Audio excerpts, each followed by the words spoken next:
Good morning, everyone. Welcome to the second meeting of the Budget Review Subcommittee on Transportation. Thank everyone for being here today, and looks like we have a quorum. And Mr. Clerk, if you will, please call the roll. Senator Storm. Oh, Madam Clerk, where's she at? She's over there. Okay. Senator Turner. Here. Senator Yates. Present. Representative Branscombe. Here. Representative Huff. Here. Representative McPherson. Here. Representative Palumbo. Representative Smith. Representative Tackett Lafferty.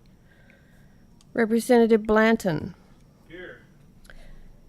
Co-Chair Upchurch. Here. Chair Higdon. Here. Okay. Thank you very much. And first on the agenda today, we have minutes to read. Okay, I need a motion to approve the minutes from the last meeting. We have a motion and a second.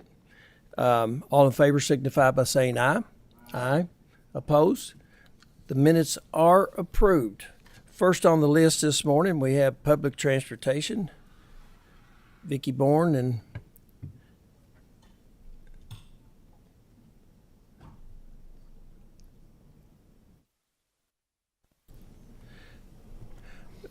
if you all would please identify yourself for the record. And There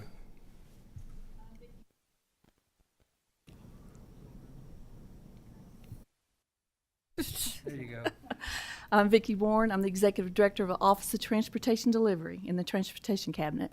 I'm Kenny Bishop. I'm Legislative Director at Transportation Cabinet. well, thank you all very much. And Vicki, I've talked to you many times on the phone, and you're always very helpful when it comes to public transportation. I appreciate that. And Kenny, you're 24/7 on speed dial, and always thank you for taking our calls. If any of you members of the committee don't have their numbers, you ought to get them because they're vital to what we do. And thank you all for being here today. So the floor is yours. Please proceed. So good morning, and thank you for this opportunity to talk about public transportation. Let me see here. My glasses are on. The Office of Transportation Delivery is one of 17 offices that reports directly to the Secretary, and sometimes we are referred to as OTD. Our office is responsible for various programs that directly or indirectly move people from A to B. That includes the Kentucky Non-Emergency Medicaid Program, which has $150 million a year.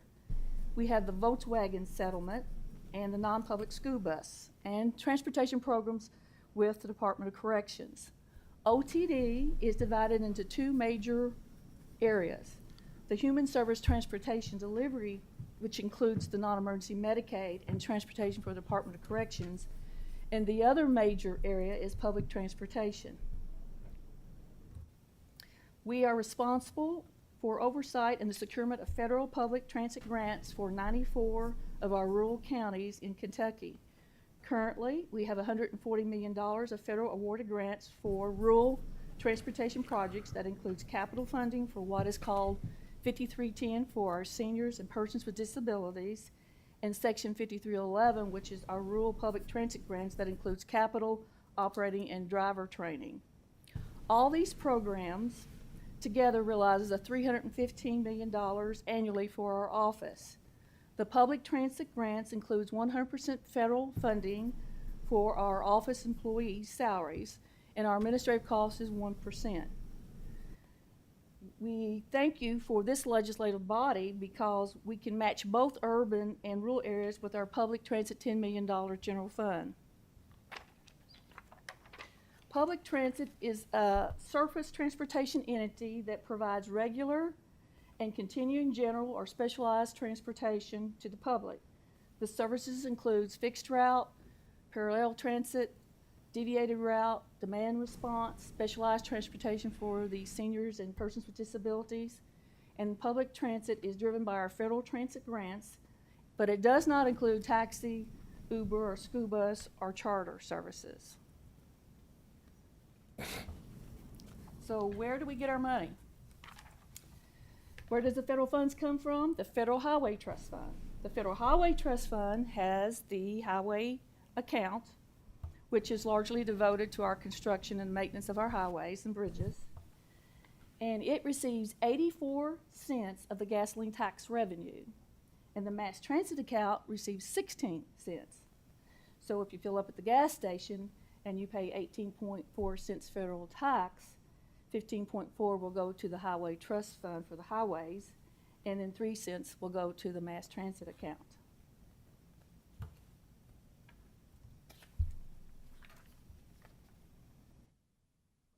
So over the past, in our rural areas, some of the public transit capital projects includes the purchase of buses, bus stops and amenities, computers and transit furniture, administrative buildings, transit garages. Up in the left-hand corner, you will see Danville Transit Facility, which was a joint venture with the City of Danville and transit funds. And this transit facility has a circulator and an intercity bus route that's managed by the Bluegrass Community Action. In the top right, you see the London Laurel County Transfer Station managed by RTEC. And then currently down at the bottom, as we speak, we're building a intercity garage here in Frankfort, which is a joint venture with the City of Frankfort and transit funds. Okay. So who's our federal government? Highways gets funding from the Federal Highway Administration. Public transportation funding is governed and the source from the Federal Transit Administration, FTA. And FTA provides annual formula grants to the transit and to state agencies nationwide, as well as discretionary funding in competitive processes. Formula grants are based on several factors. Population is one. There is an apportionment for the urban, one for the small urban, and one for our rural. FTA uses the National Transit Database to apportion funding to urbanized and rural areas in the United States. Transit and state agencies report data to a number of key metrics, including vehicle revenue miles, vehicle revenue hours, passenger miles traveled, operating expenses. In FY23, Kentucky was apportioned $24.5 million in the urbanized, which includes your Tank, Tark, Lake Strand, and some of Ashland, which is a population between over 200,000. In the small urban, the population between 50,000 and 200,000, we received 5.9, which includes Bowling Green, E-Town, Owensboro. The total rural areas for Kentucky was apportioned $27.3 million. Okay. Along with the funding comes the purse strings and a host of stipulations. All the public transit grants are required to bill for allowable costs. We take the apportionment applied into a federal transit grant system. We place all the transit agencies and subgrantees, and they're approved by FTA. In turn, we contract, provide an oversight, we collect reports. We have a lot of requirements such as audit and like drug and alcohol testing. All the drivers and any safety sensitive employees of the transit has to be drug tested up front, randomly drug tested, and post-accident. There are other requirements such as civil rights, which includes our EEO, ADA, DBE. We have strict procurement regulations, financial grant and management requirements, satisfactory controls, which means we keep liens on the vehicles, due to restrictions for the facilities. And for our rural grants, we are actually from the cradle to the grave. FTA audits each state and transit systems every 3 years. In addition to those audits, we have special audits. We just had a special audit on how we draw down our bank on COVID funds.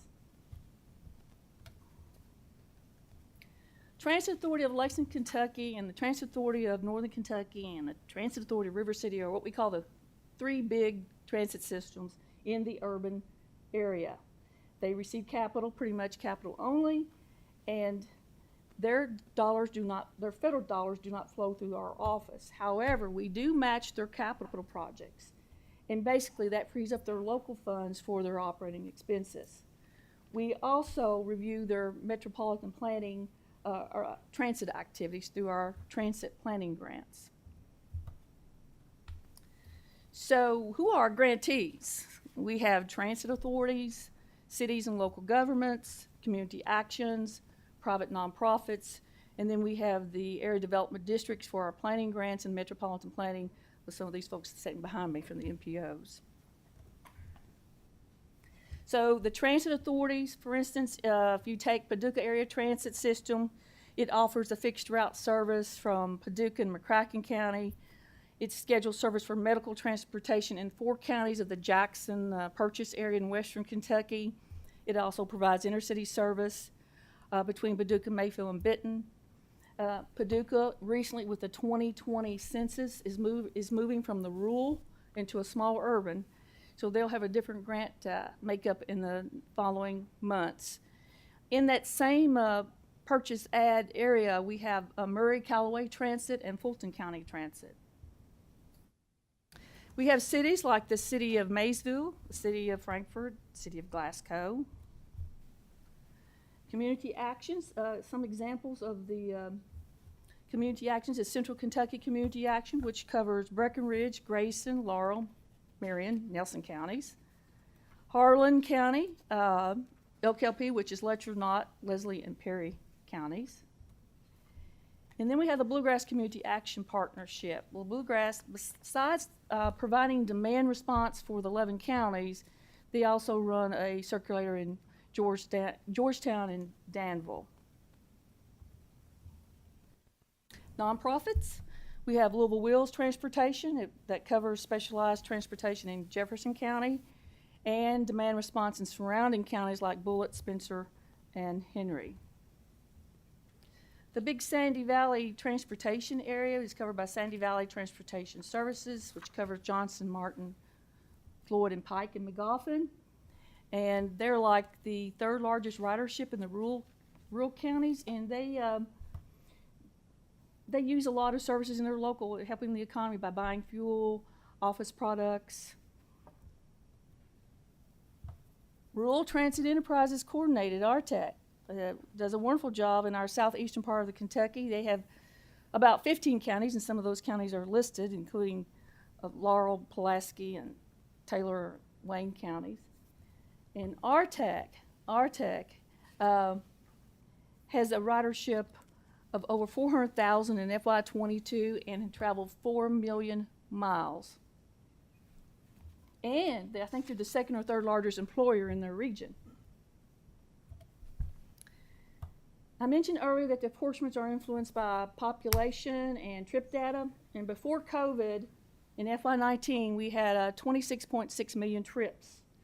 After COVID, we dropped to 11 million in FY21. We're climbing back up in 22 with the 14.3 million trips.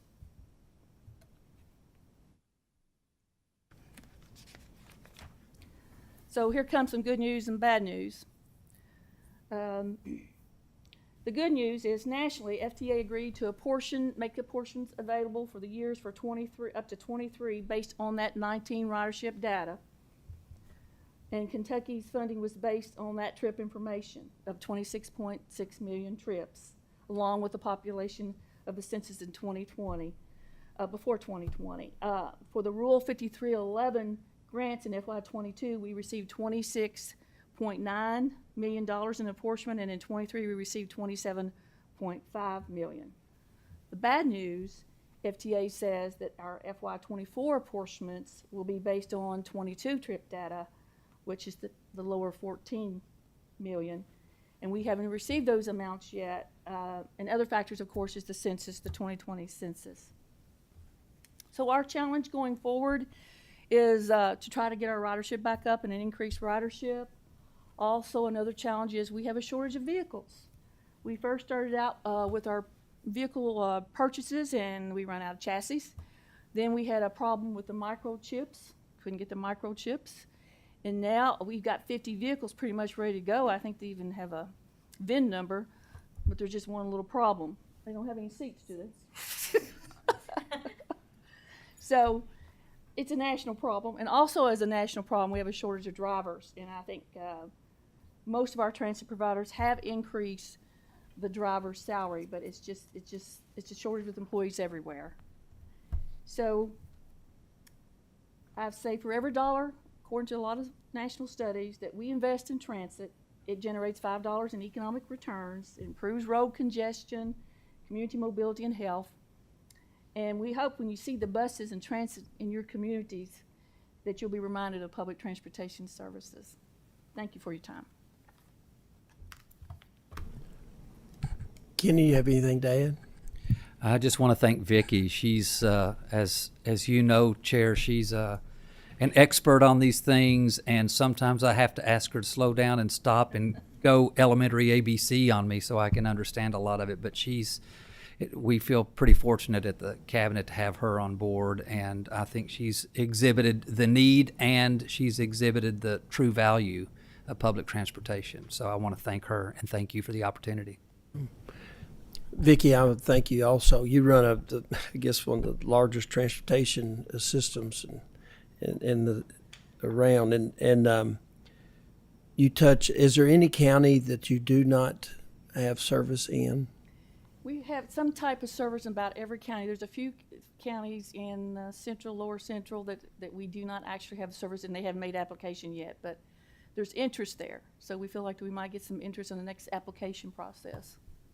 Well, like I said, I know I see that anywhere you go, you see the signs that you're there, that you have vehicles. Like I said, they don't all share the same name, but you can pretty much figure out what they're doing. And one of the things you didn't mention a whole lot is about as far as purpose of transporting people. I've noticed an increase in my area on trying to work out where they can transport people to work. Do you see that a lot? Yes. Okay. Yes. That's part of your uptick, I guess. Yes. For public transit, yes. That isn't. We have the Medicaid, which is client specific, and the Department of Corrections is for their clients, of course.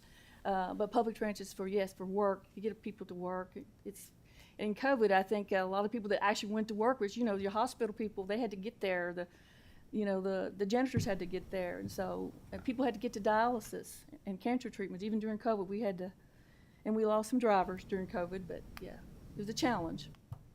What about veteran services? We had an active program in veterans, but we do not have that now. But we still very much are interested in our veterans, and our people do transport veterans. Okay, thank you. Representative Blanton has a question. Thank you, Mr. Chairman. Thank you for such a very detailed and informative presentation. You all do a lot of great work across this Commonwealth, and we're very appreciative. And I just have a quick question. Actually, a couple years ago, I tried to get an answer, and I didn't think about calling transportation for this answer. Wasn't really thinking about it, and this has not been critical. I just never could get an answer to the question. I'm assuming that that the Sandy Valley is a part of your group. Yes. Correct? So I had a family member that for a number of years rode Sandy Valley. He was a Down syndrome individual, went to the greenhouse at Mountain Comp to work each day. Sadly, he passed away at 60. He wasn't supposed to, just a few months ago, he wasn't supposed to live to be past about 12. But he really enjoyed his time at the greenhouse working, and but at some point a couple years ago they started charging a fee for the ride, and when that occurred he stopped working at the greenhouse. And I'm just curious why that fee. I was looking through the Cabinet of Family Health and Service thinking maybe this was a Medicare, Medicaid issue. And it could be. It also could be a workforce development. We have a partnership with Workforce, and they control those rates or not rates for that type of getting those people to work. Okay. Yes. So it could be something with Workforce. I mean, I could follow up with. Well, I was just curious, and like I said, when you started presenting, I'm like, I probably should have been calling her to find an answer to it. I figured it's a cost, it's getting more and more costly, and they're looking at us. I hear what you're saying, that the federal's looking at the population decrease, but they better be looking at the gas prices. Yes. Population may decrease, but the gas prices aren't going down, so it's still costing us as much to run. those public transits, even though Absolutely. that we may have a smaller population. So that still costs the same. Yes. So very good. Thank you. Thank you, Mr. Chairman. Thank you. Senator Yates. Thank you, Mr. Chair. And thank you for being here presenting. I think that this is one I was in local government for 10 years before coming here, and that was always the concern about increasing ride share to the RTARC at home and those things. Obviously, we're down quite a bit looking at the 2022 numbers. Are the 2023 numbers back up significantly that may offset that cost, or are we looking at a major downturn in funding? No, I think they're continue to go up. I know TARC was like at 15 million at once, and they're down to 5 million trips, so I think it's all going up, but it's getting people also back into the workplace and not to ride the vehicle, for work. And one thing, I guess it's just basic logic, that just because the people are down doesn't mean you still have the same cost, because you have the same do. routes and the same drivers and those Absolutely. things. But one thing that we had to do a couple times locally was to remove routes because you just didn't have the rides here. In the event that because of this, a lot less funding, if you anticipate restricting some routes, will there be public input and those type of things? It'll definitely have public input if that happens. And working with the local governments? Yes. Okay, thank you. Representative Smith. Thank you, Mr. Chairman. Ms. Bourne, first of all, I want to thank you for your years of service. I've heard your name through Congressman Rogers' office for years, and I know you've had a good working relationship with him. And we want to thank you for Morgan County coming in with a disaster and stepping up in the last flood we had in eastern Kentucky with Letcher, You're welcome. with LKLP Yes. and your service. So my question is this, and it's basically for information for the committee. Your slide ended with a request, and I think in a way, you're saying that you're fixing to see a disaster in funding coming your way because of they're going to base it on numbers, and they're going to cut your budget in half, basically. And we need to probably partner with our federal Congress, with our representatives, and start working on trying to have a formula to say we can't deal with a cut in half and keep our services out there, because you've got a double sword happening. You've got an increase coming back in activity, and then you're going to have a slash in funding. So it's going to be a storm that hits, and then we're going to start getting phone calls from constituents saying that the service isn't picking us up anymore. Right.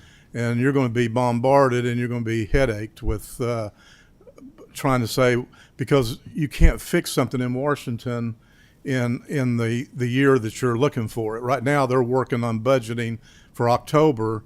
Everything's going through committee, similar to what we do on preparing for January, this committee. They're doing it right now in Washington, and those numbers are going to come out of that budget, and then you're going to be hit with it next year and say, this is all you're getting. Now, if I understand the process. Without knowing all the factors with the population change and the fuel receipts and. And I hear it from LKLP in our area, when they get cut, then they start, because it's a competitive regions, they're competitive, they have to bid on them, and then the bidding starts getting cut down, and then somebody gets it and they can't handle it, you lose that service. There's a lot of headaches in what you do. Yes. And so what I would encourage you to do is to send a letter maybe to the chairman, and to reach out to say that we need to start working with our congressional delegation, and make sure that we, even though we've lost those numbers during the pandemic, there's still dollars there for the pandemic to fill those gaps, and let them know that we need the money budgeted that we're anticipating that will be used, so we don't have that shortfall, if that's making any sense. Yes, and that's excellent idea. Excellent. Well, because right now is the time to make sure that 24 and 25 is covered, and not wait till 24 when they tell you out of the budget you're going to be cut in half. Right. Because all of next year it won't be able to be fixed. Right. It'll be the following year before you can even ask for a request. So we could go a year and a half without funding and without transit, or half a transit. Does that make any, am I right? Yes, yes, it's very possible, yes. Okay, so I really encourage, Mr. Chairman, that we find a solution in the next 30 or 60 days to notify our congressional delegation that this is coming, and that, because you've already been notified, and you've had to turn your numbers in. So if I'm reading this right, now's the time to start moving. So instead of them coming in January and saying we've been cut $12 million or $20 million and we need it out of the state budget, and then we're scrapping. So if that makes any sense, I think that we need some kind of dialogue to follow up on what you've said at the end of your presentation there. Yeah. Thank you, Mr. Chairman. Thank you, and maybe a good request to keep it at 19 levels and not so we don't receive a cut. But we'll work on that. Representative McPherson. Yes, thank you, Mr. Chairman. And thank you, ma'am, for your presentation. You started off the presentation with Scottsville, which is my district, District 22. Okay. And so we've had a wonderful program there that's helped and partnered with a lot of things. But one thing to kind of play back to Representative Blanton about the fee, we have had some either nonprofit or the local city, county have decided to scholarship that. So Really? that, yes, so that, and they announce it on the radio that they, the tokens will be free for this period of time.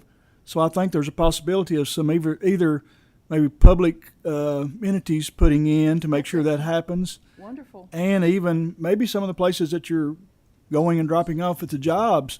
You might have a public-private opportunity there that they would pay for the ones that are coming to work there to make sure that it just didn't be a burden on them. There could be some business tax incentives there too. for that. Correct. So I just know that that's what we announce on the radio and we do there, and it kind of flows year after year. They always wait to make sure that's going to happen again, but it seems to happen, so we appreciate what you're doing. Thank you, Mr. Chairman. Thank you. Senator Turner. Thank you, Mr. Chairman, and I join with my good friend Representative Smith. I have 3 districts in the 5 counties I represent. Wow. One in Floyd, Letcher, and then over in Harlan, so I've got them spread out. Those are different districts, and I appreciate the information you've given us. So the public will know the 4 million miles that you said they drove in that district. Yeah. They bought gas and paid that 18 cents tax, and you got Yes. whatever percent you got out of it, didn't you? Yes. Has anybody discussed futuristic, because you're getting a lot of money, and it's real easy because the government says cars are going to get so many miles a gallon, so they can calculate out years ahead of what kind of income from cars and driving and all that is, miles it's driven. Has anybody started providing the Department of Transportation, since you're giving us a lot of money information today, of what's going to happen with the electric world that's going to change this whole formula? Absolutely. And we have no idea up front, us legislators, and you as a body that does this calculation, that we're going to automatically then in a certain short time, we're going to put 25 cents every 15 minutes tax on the electric or anything. Is anybody giving us, It's under you all as discussion, transportation, any yeah. formula? It's our budget office that's. Have they started anything, giving any projections out there for this? Right now, we're just pretty much in the gathering information and gathering data stage, and from there we can put some formulas together and hopefully some projections. And when could you say that us legislators will hear some of that?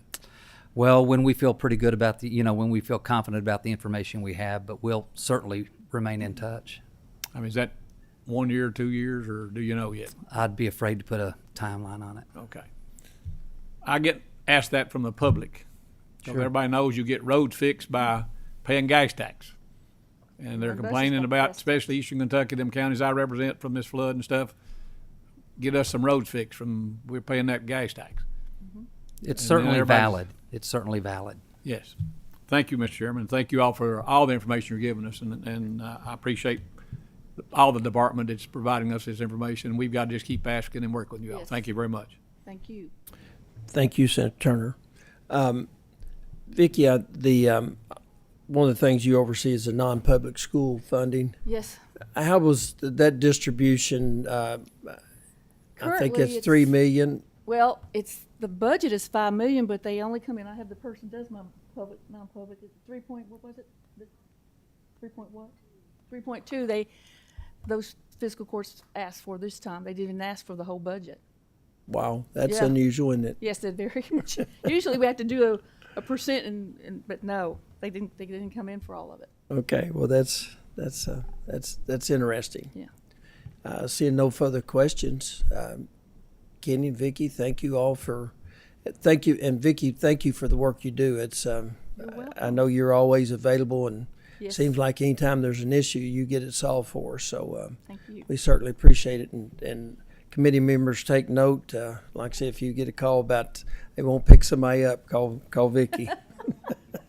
Or they have one too many cars and they can't get a ride. Call Vicky. Yeah, Thank you all. thank you.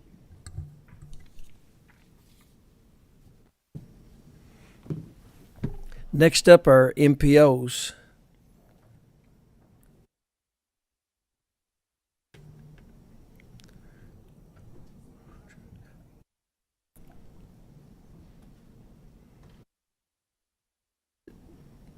Gentlemen, thank you all so much for being here today. As we're really, I am looking forward to hearing from you and to better understand how our budgets mesh and the good things that you all do. So, if you will, I'll ask you to introduce yourselves, and the floor is yours. Thank you very much, Mr. Chairman. Good morning, everyone. My name is Bob Kaler. I'm the Deputy Executive Director of the Ohio, Kentucky, Indiana Regional Council of Governments, OKI. We serve Northern Kentucky and Southwest Ohio and Southeast Indiana. Gentlemen, to my right. Good morning. My name is Andy Rush. I'm the Transportation Director at KIPTA, Kentuckiana Regional Planning and Development Agency. KIPTA is not only an area development district, as some of you all might recognize KIPTA as, but the Louisville area MPO, Metropolitan Planning Organization, is housed at KIPTA. We're a bi-state MPO serving 2 counties in Indiana and 3 counties in Kentucky, Pulliam, Jefferson, and Oldham. All right, and good morning. I'm Chris Eviglia. I'm the director of the Lexington Area Metropolitan Planning Organization, and we are a 2-county MPO representing Fayette and Jessamine counties. And we are one of the unusual MPOs here in that we only are entirely in Kentucky. Okay. Please proceed. The floor is yours. All right, thank you. Here's what we plan to cover today. 4 elements, basically.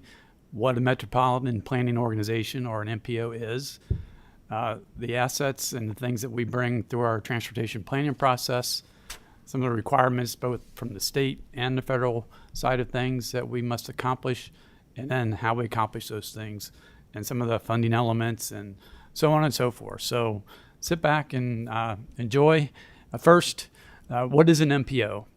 In census-defined areas where there is an urbanized population of 50,000 or more, anywhere across the United States, there is, by law, a area called the Metropolitan Planning Organization.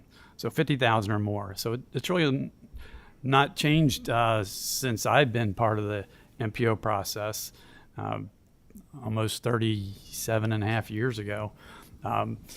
Things have changed in Kentucky, though. In 2020, the census now counts almost 2.3 million people in the MPO areas across Kentucky. And of course, you know that the statewide population is about 4.5 million. So we serve about 50% of the population of the Commonwealth. So we're very busy. We serve a lot of people. And if you include the number of people outside of the state of Kentucky that we all serve, because many of us are multi-state, we serve close to 5 million people. As you see, there are 5 of us are multi-state. Oh, let me go back. Let me go back. Oh, thank you. I should note that Paducah is going to be the next MPO in the state of Kentucky. Their 2020 population exceeded 50,000, and so they have until 2024. The governor will have to proclaim them as an MPO, and then they'll be part of this brotherhood of MPOs, if you will. here's a map. It doesn't show Paducah yet, but it shows the urbanized areas in Kentucky and the MPOs that represent them: Bowling Green, Clarksville, Evansville, Kipta, Kiowa, Lexington, OKI, Owensboro, and Radcliffe E-Town. Now you're wondering what an MPO structure looks like, and it's generally speaking like this. We have a policy board, a policy committee, if you will, and they are in fact the MPO. Many of us subdivide to executive committee and then some other standing committees. I think we all have environmental justice advisory committees. We have a technical committee where we do a technical advisory role to the boards, and some of us have individual modal committees. Sometimes people think of the staff as the MPO. We're not, but staff does. There's a permanent staff at almost all the, well, not at almost all, but at all the MPOs of at least one. I don't know what Paducah will have. They'll probably have 2. At OKI, we have 30. This gentleman to my right, they can speak for themselves. Yeah, KIPTA in the MPO structure itself, probably about 12, but KIPTA also operates a regional van pool program that gets at some of the transit issues that Ms. Bourne was speaking about earlier. So we've got 20 in our transportation division at KIPTA. Right, and in Lexington we have 9, and what you'll hear in a little bit is that our agencies are a little bit a different category of MPO. We're called transportation management areas, so we have additional responsibilities, but I also want to let you know about some of the smaller MPOs like Bowling Green or Owensboro. They actually are going to have a little bit smaller staff, and they're probably going to be in the 2 to 3 range. Several other MPOs are like KIPTA, some of the smaller ones that the MPO is housed at the area development district. KIPTA is not the only one there, and so there are some nice synergies and overlaps going on there. All right, let's move on to the roles of the MPOs. Really, what's important, an important aspect of MPOs is that we bring the local decision-making input to our regions when we're talking about regionally significant transportation projects. Many years ago, when in the 50s and early 60s, when the interstate system was being developed, they quickly realized we can't run some of these routes through urban areas without consulting with the urban areas themselves and the people and the elected officials and so on and so forth who live there. So what is significant about MPOs is that any federal dollar, any transportation dollar spent must come through the MPO. And so we play a very significant role in this planning process and in this funding process. And MPOs facilitate the coordination between all the regional stakeholders and our state and federal partners. And the primary effort is to coordinate our long-term visions for transportation in our regions. Because I mentioned before, the policy committee is in fact by law defined as the MPO, and they are responsible for decision making. You know, Bob or Andy or Chris, we can talk all we want to our committees and so forth, but all that is approved by our boards, and until they do so, it means nothing. So we have a very cooperative and close working relationship, not only with our publics, but with our boards and our committees. Like I said, they adopt the region's transportation goals. They approve the Metropolitan Transportation Plan, the long-range plan, an intermediate plan called the TIP, and I'll talk more about that later, and a work program that we all have to prepare each year to identify the activities and the funding that goes along with those activities. So again, our boards approve all federal transportation funding in our regions, and they're made up of, in our region, it's 2/3 locally elected officials. We have our transportation departments from Kentucky, Ohio, and Indiana as members. We have the transit operators as members of our board. We have our federal partners from Federal Highway Administration, the Federal Transit Administration, and many of us include at-large members. We even have a legislator on our board, and also citizens who are interested in the planning process. Chris mentioned or alluded to this, that Some members are also transportation management areas, TMAs. It's because when you reach a certain population level, 200,000, you're identified as one of these transportation management areas, and it requires more federal and more intense planning and more oversight and so on and so forth. In the Commonwealth of Kentucky, we have Louisville, Northern Kentucky, Lexington, Kiowa, which is Huntington area, Clarksville, border on Tennessee / Oak Grove. So those are the 5 TMAs in our state. Additional requirements that come with being a TMA is something called congestion management process. Means that we have to closely track data and congestion levels and reliability levels and so on and so forth. We also have to prepare an ITS architecture, which is kind of a way of saying all the communication devices and all of the processes that have data flows need to be coordinated through a standard format so that information can be shared quickly and efficiently. That's done through this intelligent transportation system architecture software. And to make sure that we're doing our jobs right, they visit us every 4 years. Chris just went through this a couple weeks ago, and I'm sure he's glad it's over. It's basically a performance evaluation, and it's a lot of work to prepare for them, but it's well worth it because you're able to show all the good things that you're doing for your regions. TMAs also have direct capital funding that come to their regions, and these funds are determined by the MPO board. In our regions, we have competitive processes where we have a call for applications. All the communities can submit projects for funding. The staffs review them, make recommendations to your board. The board approves them or makes changes, whatever they see fit. And the funds then are transferred to the community or county, city, village, whatever it might be.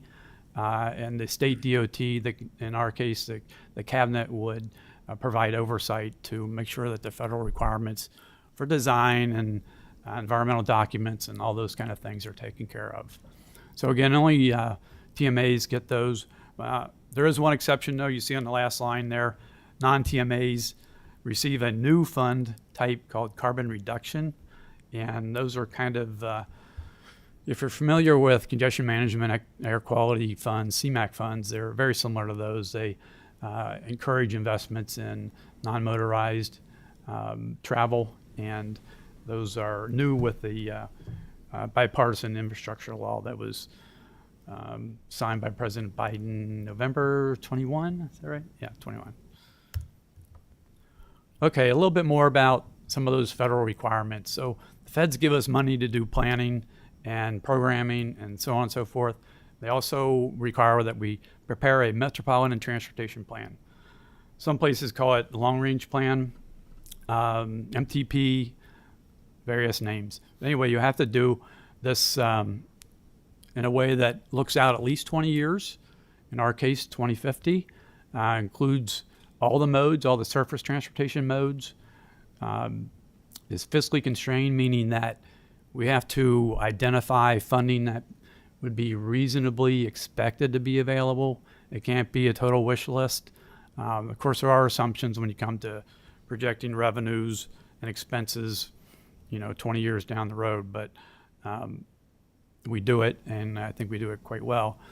And lastly, and most importantly, we have to consider public input. And when I say public, I say the citizens, I say elected officials, community leaders, everybody. So that's quite an effort to prepare a long-range plan or a metropolitan transportation plan. And thankfully, we only have to do it every 4 years. But it's constantly evolving. We amend ours about once a year, and so it's a living document. More importantly is that next step, that next element on the slide you see. I use the acronym TIP, Transportation Improvement Program. This is where real projects have real funds, and they're identified by amounts, project type, year of expenditure, so on and so forth. So that is a 4-year program. And as the 6-year plan in Kentucky is developed, it gives clarity to projects because they have funding, then they can go into this transportation improvement program that the MPOs manage. And that means at least some phase of a project is ready for implementation and identifies that there is some formal commitment to the project. Continuing on, the Unified Planning Work Program, it identifies the funding and planning activities for the coming fiscal year. Just as you all may have a work program, we have the same thing. It's very detailed, identifies all the activities, all the products, the reporting requirements. When we submit our expenditures to our state and federal partners, they'll review this and make sure that we're making sufficient progress and that our expenditures make sense and that they're done so properly. We also have a participation plan. This is a federal requirement that we have a methodology that we identify and follow through with to reach out to our publics, our cities, our communities, anyone who's interested in our process. And that process is identified how we'll do that for all of our major activities. And finally, a Title VI plan outlines how our MPOs will provide access to this planning process so that it's fair and open. Okay, a little bit deeper dive into what we call the 3C planning process. And it's been around forever, and it's been continuing, it's been comprehensive, and it's been cooperative for all these many years, back to the early 60s, like I alluded to earlier. And it is planning at the lowest levels and the highest levels, from interstate to sidewalks, cars, trucks, buses, bikes, and pedestrians. Essentially what we're doing in this process is we're assessing existing conditions, things that relate to congestion, safety, access, mobility, quality of life, economic development, so on and so forth. And one of the tools that MPOs use is a travel demand forecasting model to help us estimate future conditions.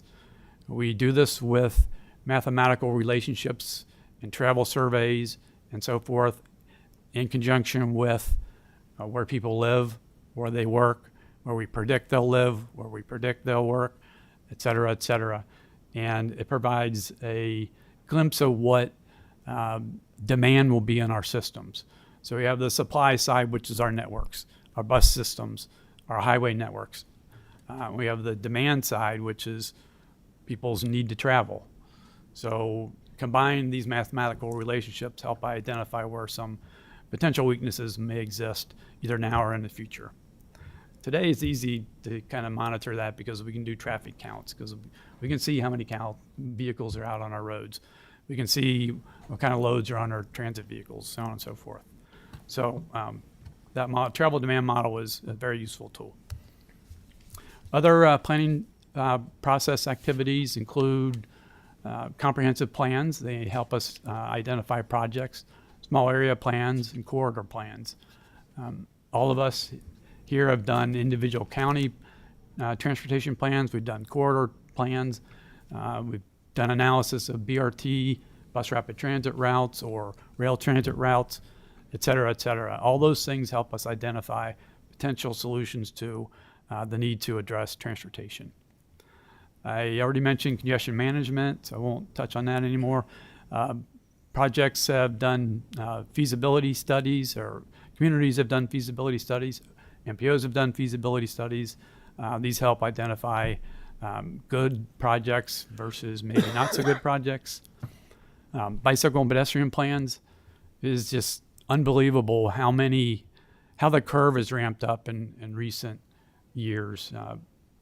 20 years ago, we'd get 40 applications for projects. Maybe one would have a bike ped element in there. And times have changed. Communities are asking for facilities for bicycle and pedestrian plans. And many communities are doing their own plans to help identify where they want. And granted, some of it is recreational, but we deal in transportation. We have to make sure that these pedestrian facilities have a transportation element to it. And what that means is, how can I get from point A to point B? And so if they satisfy those, then they may meet the requirements of this 3C planning process. Transit analysis, we work with our partners. Typically, it's fixed route transit that we're concerned with, because it's really the only thing you can model. But we do other non-fixed route transit planning also in our day-to-day work. Partner agencies, local officials are part of this process. And the last thing on the line there is shift. We're in the throes of shift right now.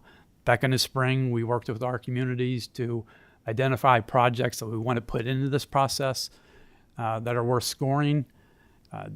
We understand that by the end of the week, we should have those scores back from our folks at central office. And then we'll get together with our communities and say, which of these are the most important that we can provide an extra bump to? They use the term boost points. So we'll work with them to identify projects that we'll put boost points on. So that's coming very soon. Here's a graphic just to break up the monotony of the letters on the screen. Probably, I guess that's maybe 270 degrees around the circle clockwise. You start with studies, identify projects. That's really the goal of everything in my mind, identify projects. Get those into our planning process. First our plan, then if they have support and local funding and local match, since we deal in federal funds, they require a local match, which is typically 20%. Get those projects into our TIP. Those projects can be funded from the state as well, and get them implemented. And then the cycle continues. All right, so funding. First of all, we get planning funds, and it's a mix of federal highway funds and federal transit administration funds. Those FTA funds come through Vicky's office, and we merge those and do planning activities with those. So those are PL. Those are the funds we use to develop those plans, manage that TIP, develop that work program, do special studies, technical analysis, technical assistance to our communities, so on and so forth. We also, as I mentioned, as TMAs, we have access to capital funds, surface transportation block grants, transportation alternatives, carbon reduction, 5310. Those are all formula-based. The largest weight of those is population.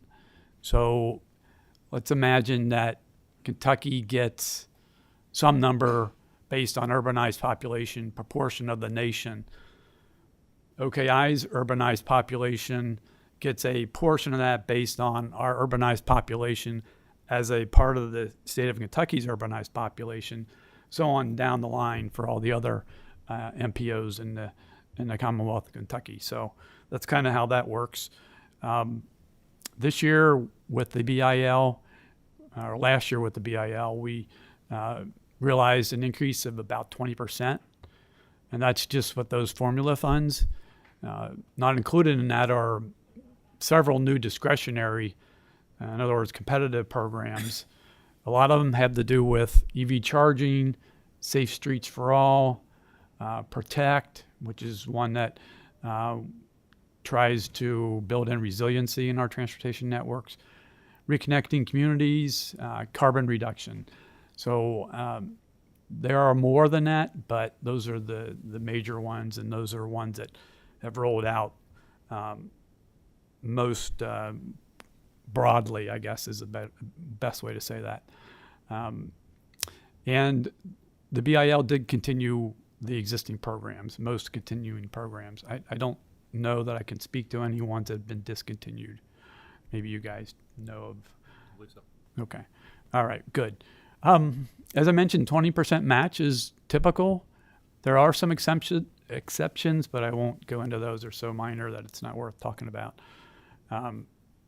As a local organization, some of us are classified as a unit of local government, some are nonprofit, basically, but we still have to come up with a match to those federal planning dollars that we get, 20%. And thankfully, KYTC provides 5% state match for the Federal Highway Administration portion. So that's very much appreciated.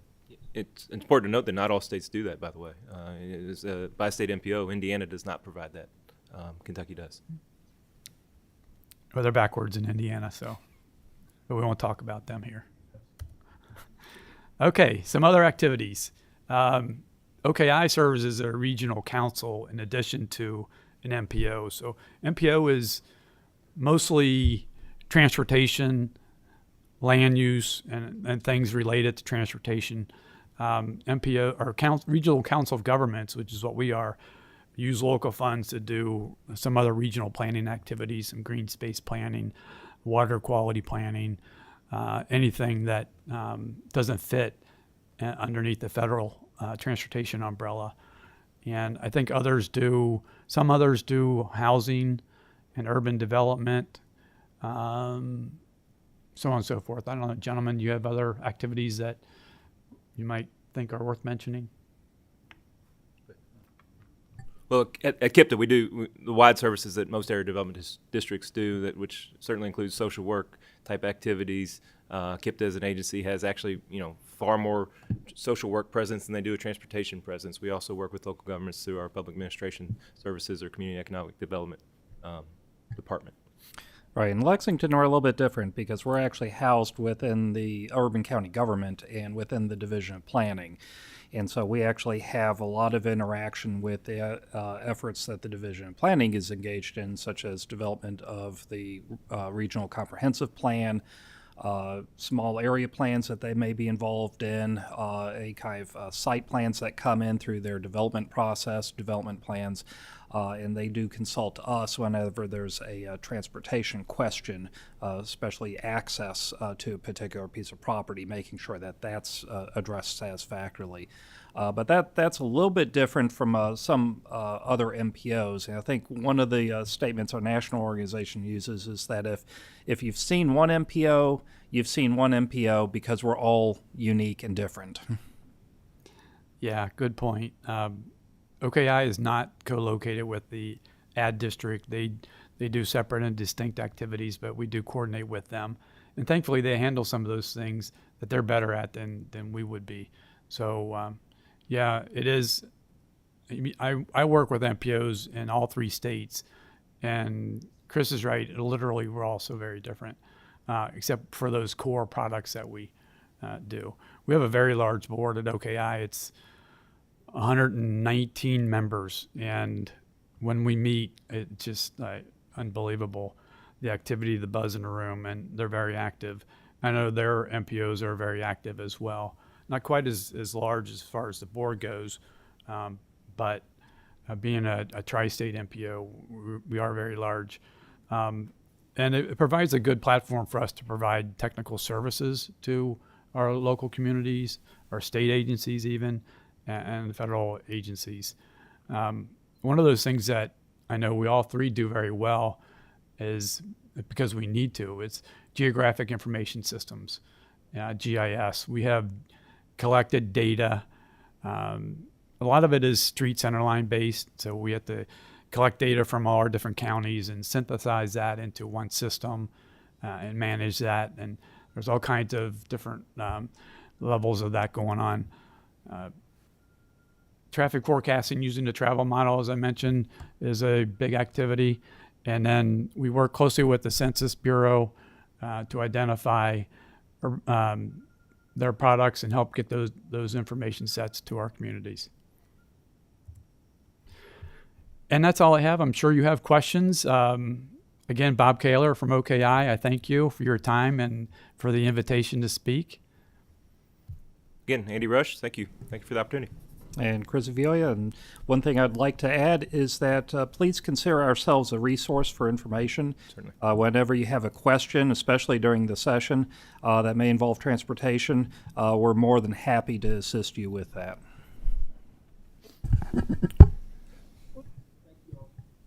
Thank you very much. It's very interesting, and I guess the main reason we had you here today is to better understand how what we do meshes with what you do. And I do see some projects. You're a well-kept secret to some degree. I've seen some projects that I know you do because they were done and they're not in the road plan. So I said, well, the MPO's doing it, and but that's I guess my first question, and it's good to see that you participate in the shift program or shift process, and when I've talked to senators as we talk about the road plan, I usually tell them that the ad districts are involved. I've failed to ever say that the MPOs are involved because that's something I've learned today. So that's good to know. And of course, I know 2 of our MPOs are housed within the ad district, so that I guess gives you a leg up on that. How closely do you all work with Kentucky Department of Transportation, KDOT?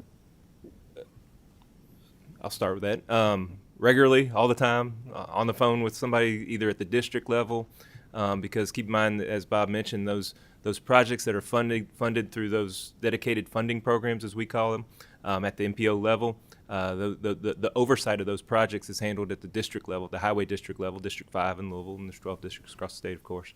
We work with them directly on the shift process.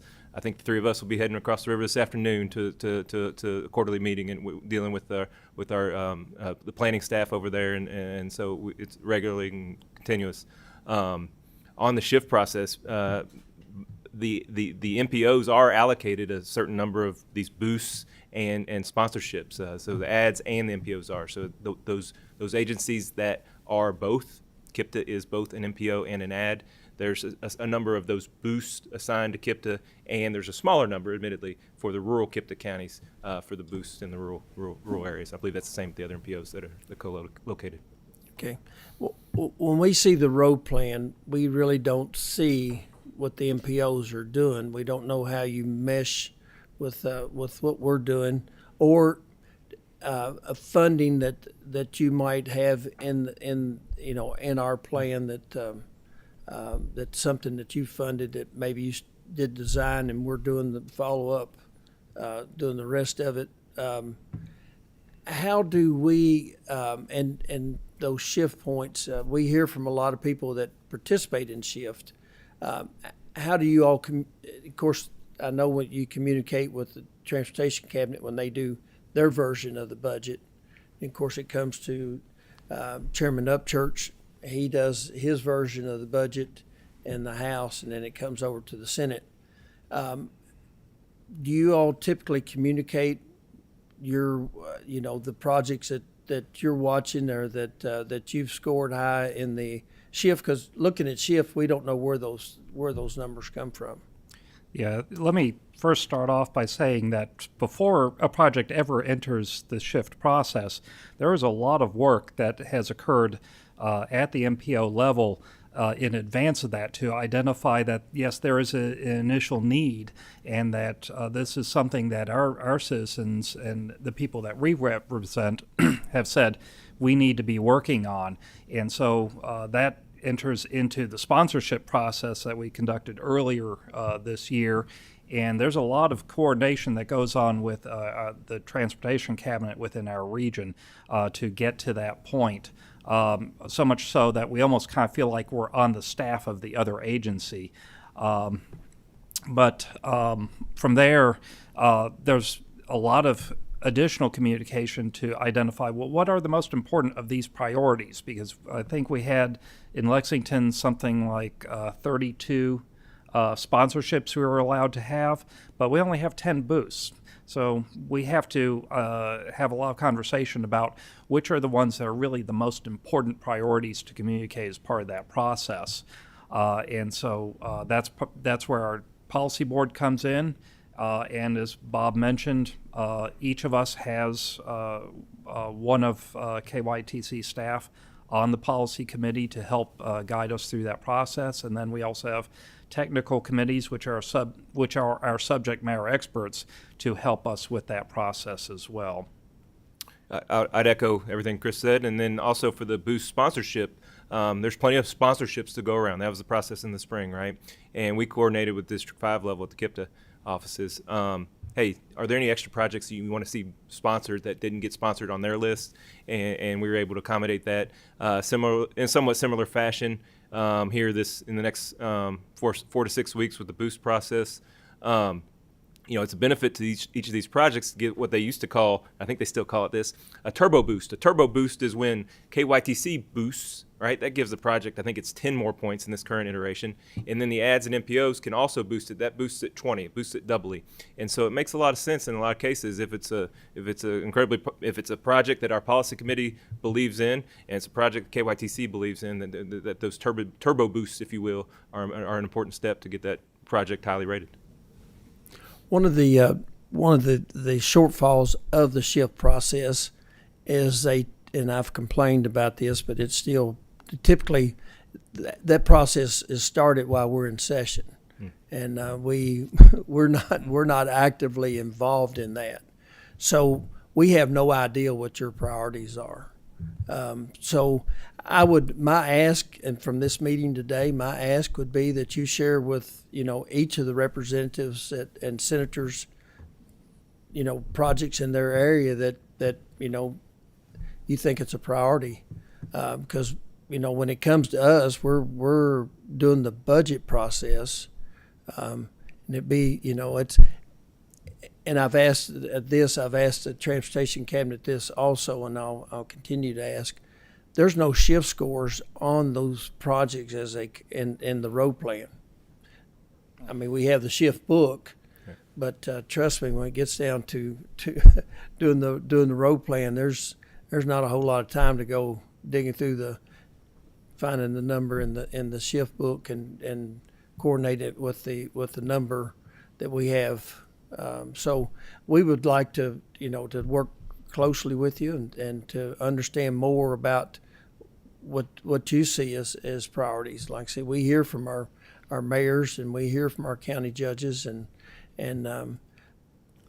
but again, sometimes you are at the 50,000 foot level, and we'd like to hear from you also. We'd be happy to do that, and we have done that in a few cases.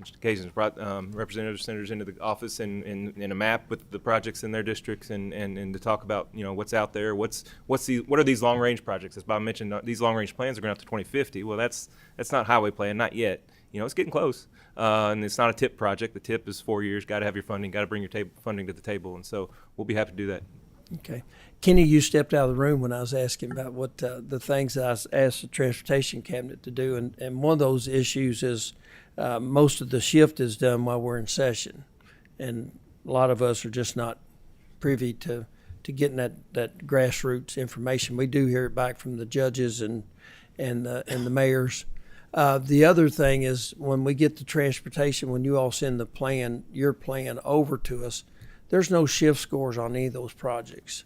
And that if we're going to use shift as a tool, that would be a good thing for us to see as those come over, because a project's not a project till it's funded, and so we want to be part of the process. And say again.